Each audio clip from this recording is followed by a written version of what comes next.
কেউ দুনিয়া ছেড়ে চলে গেলে তাকে কি অতি সহজে ভোলা যায়?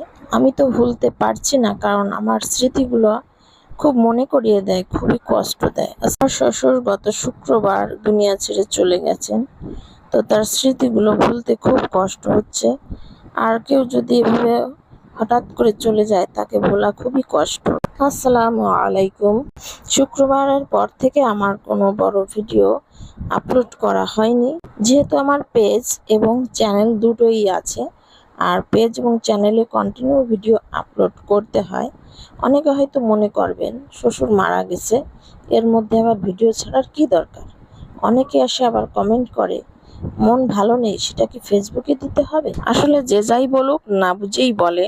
কারণ পেজ এবং চ্যানেল চালাতে হলে যে কোনো বিপদ আপদ সব সময় আমাদের ভিডিও আপলোড করতে হবে।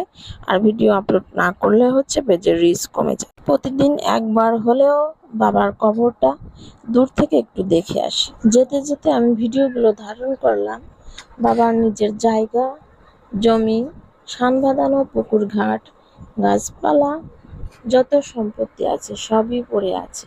এবং যেদিকে তাকাই সেদিকেই তার স্মৃতি পড়ে আছে। তার ফলের বাগান, আম, কাঁঠাল এবং সান বাঁধানো পুকুর ঘাট এবং রাস্তার পাশ, ডান পাশে বাম পাশে তার নিজের জায়গা। অর্থাৎ অঢেল সম্পত্তি, তার কোনো অভাব ছিল না। আর এই স্মৃতিগুলো যেদিকে তাকাই, এই সব জায়গা বিকেল হলে বাবা মাঝে মধ্যে আমাকে ঘুরিয়ে দেখাইতো। তার কাঁঠাল খেতে খুব পছন্দ করত। গাছের কাঁঠাল ধরেছে, অথচ এবছর সে আর খেতে পারলো না। আমার মন খারাপ এবং আপনার ভাইয়ার অনেক মন খারাপ, তার যেহেতু বাবা সারাক্ষণ অনেক কান্নাকাটি করে। আমরাও ছুটিতে এসেছি, আবার চলেও যাব। এরপর বাড়ির কাছেই স্কুল আছে।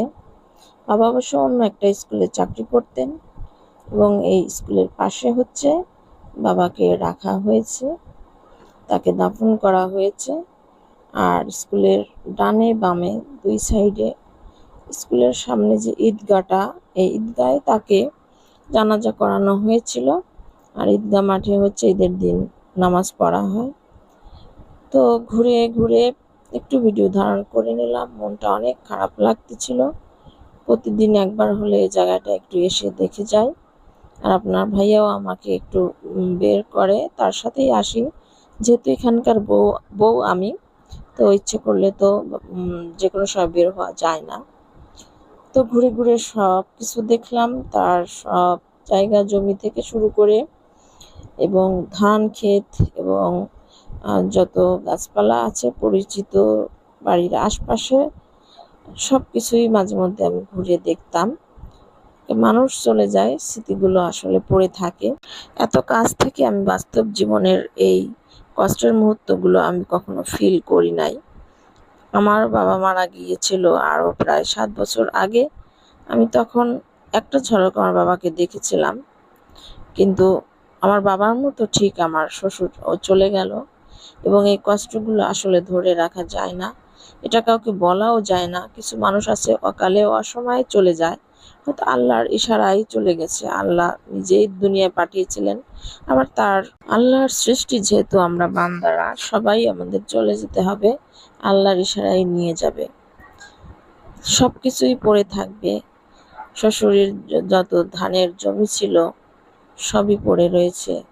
তার অনেক সম্পত্তি আছে এবং তার ধানের জমিগুলো পড়ে আছে, কিন্তু সে শুধু একাই চলে গেছে, নিজ হাতে শূন্য হাতে চলে গেছে।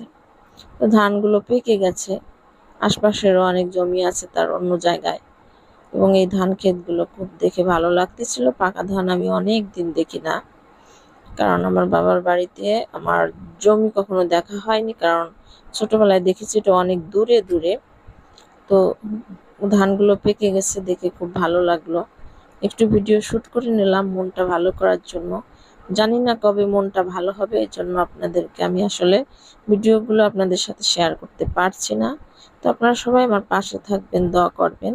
আর আমার শ্বশুর বাড়ির এদিকে হচ্ছে যে কেউ যদি মারা যায়, তো আত্মীয় স্বজন থেকে শুরু করে প্রায় 10 দিন ধরে একটানা খাবার আসতে থাকে।